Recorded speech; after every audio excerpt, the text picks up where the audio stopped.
রাত পোহালেই বুধবার সৌদি আরবে ঈদ পালিত হবে, আর বাকি দেশগুলিতে আগামী বৃহস্পতিবার ঈদ পালিত হবে সাড়ম্বরে।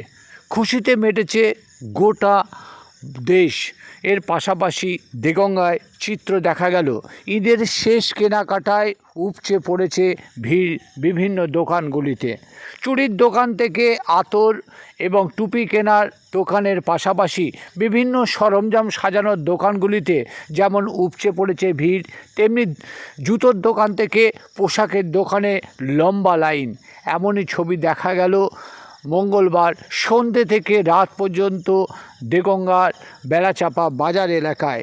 আর সেই বাজারে এতটাই ভিড় পরিলক্ষিত হয়েছে, টাকি রোডে একেবারে যানজটে পরিণত হয়েছে, যা সামাল দিতে দেখা গেছে ট্রাফিক বিভাগের পুলিশকে। আর সেই ছবি উঠে এলো নজরে দেগঙ্গা পেজের ক্যামেরায়। দেখুন, রাত যত বেড়েছে ভিড় বেড়েছে।